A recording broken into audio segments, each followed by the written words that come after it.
You hear that? That's not luck, that's not guesswork. Hi, I'm Bruno and this is the only way I make pork belly now. It crackles every time because of one twist most people skip. If you ever roasted pork and ended up with rubber instead of gold, stay right here. This method will change everything. Let's do it. If you want crisp skin, you have to think like a sculpture. And first up, scoring. Take a sharp knife, really sharp, and make shallow cuts across the surface of the skin. You're not cutting into the meat, just through the skin and barely into the fat.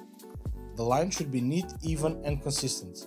If they're too deep, the juices can bubble up and steam the skin. If they're too shallow, the fat won't render out evenly. And if the spacing is uneven, you'll end up with crackling that's blistered in patches and limp in others. But here's my plan. Score based on how you plan to slice it later. If you know you'll serve it in thick slabs, match the score lines to those cuts. That way, when it's time to portion, the crackling breaks right where you want it, clean, sharp and satisfying. No crumbling, no shards, no stress. Then comes the salt. Not for seasoning, this is functional. Just a light layer rubbed into the skin. Salt pulls out moisture and that's everything. Moisture is the enemy of blistered skin. Now that the skin is prepped and salted, it's time to talk flavor. The first thing I'll do is grab a bowl. Don't rub things straight into the pork. Mix the marinade first. Start with salt to draw moisture and help everything else bind. Then it comes the smoked paprika and cumin. This is where the warmth will come from. It'll make the pork feel like it's been cooked over coals even though it hasn't. Now the garlic, both fresh and in paste. The garlic cloves will give you that sharp top note, while the paste works deeper, almost sweet once it roasts. I'll add some garlic powder and onion powder too, those dry layers that stick to the meat and don't burn off in the oven. A bit of white pepper for low, slow heat that doesn't overpower. A trickle of white wine, not for acidity, but to loosen everything and help it penetrate. And just a touch of dark soy sauce for umami and color. Then finally, some dark brown sugar. Not to make it sweet, but to help the surface caramelize and balance the salt. Stir it all together into a thick, rich paste.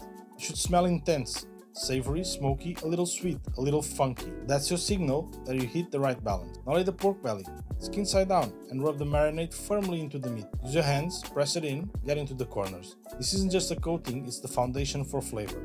The skin, leave it completely untouched. If any marinade gets on there, just wipe it off with some paper towel. It's not ruined, this method is forgiving, but only if you keep that skin dry. Once the meat is fully coated, let it rest. A few hours is good, overnight is gold.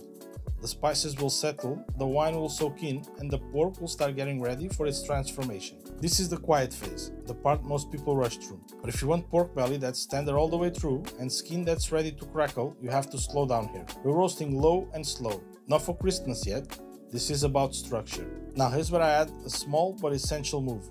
Foil. Cover the tray loosely with foil, not tight like a steam tent, just enough to keep the surface from drying out too quickly. The foil will hold in a touch of moisture, which will help keep the meat juicy. Oven at 135 to 140 Celsius, no higher, 275 Fahrenheit. We want time and patience to do the work, letting the connective tissue melt into gelatin, the fat slowly render beneath the surface. You'll know it's working when the aroma changes, from cold and raw for something round and nutty.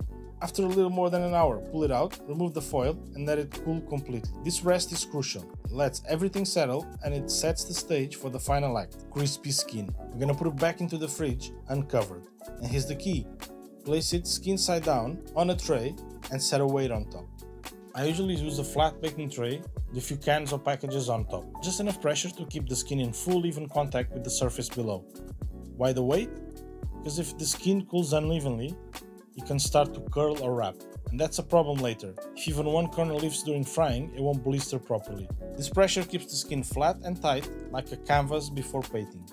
Now let it chill, at least a few hours. Overnight if you got the time and fridge space. No covering, no foil, no plastic wrap. We want the cold air to circulate and draw out every last bit of surface moisture. This is why patience pays off. When you finally put it out, the skin should feel dense and dry. Tap it. It should sound like a toned drum. Not soft, not sticky.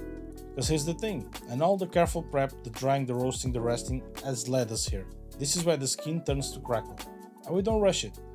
Just like with duck, I always start this step in the cold pan. Pork belly has layers of fat right under the skin. If you blast it with high heat too soon, it'll seize up and scorch before it crisps. Cold pan, skin side down, then bring out the heat to medium-low, slow and steady. And now apply some weight.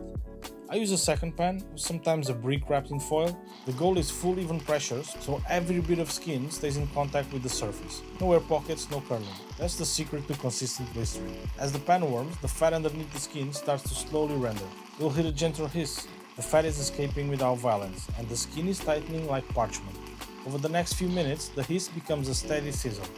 The smell will change too, from soft pork to something roasted, nutty, almost like popcorn or toffee. And now the visual cue. Tiny bubbles begin to form on the surface of the skin. They look like little glass blisters. They're exactly what you want. That's crispiness forming right before your eyes. When the skin turns golden and shiny, and the sizzle sharpens, almost like someone tearing toast, that's your cue. Flip it and fry on the second side, just to warm up fully inside. And when done, lift it out, let it rest, skin side up. Just 5 minutes, enough time for the juices to settle and the crackle to form. And then it's slicing time. That first cut should echo, crisp, clean, like scoring through candy bars. Remember those score lines? This is why they pay off. They guide your knife cleanly through the crackling, like rails laid down in advance. No resistance, no chaos, just a confident slice that cuts through the skin, the fat, and the meat in one smooth motion. The sound alone tells you everything. Crisp, clean, almost like stepping on dry leaves. Underneath that golden armor, juicy blushing pork. Tender but structured, the fat rendered into silk. But here's the thing, it wasn't quick. It takes time, and nothing's worse than pulling it out of the oven and getting rubber. But this method, this reverse sear approach, it's not just a recipe, it's a mindset shift. You'll use it again, for duck, for chicken, even for potatoes. You're learning the science of crisp, and that stays with you. And I just smile, because now, you know too. I used to mess this up all the time. I'd follow tutorials, poke at the skin, blame my oven. But once I start thinking in steps, marinate, oven, sear, it all came together. And now pork belly is my party trick.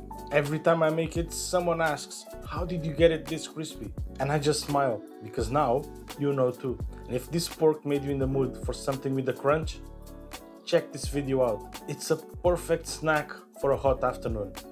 Don't forget to like and subscribe, and I'll see you there.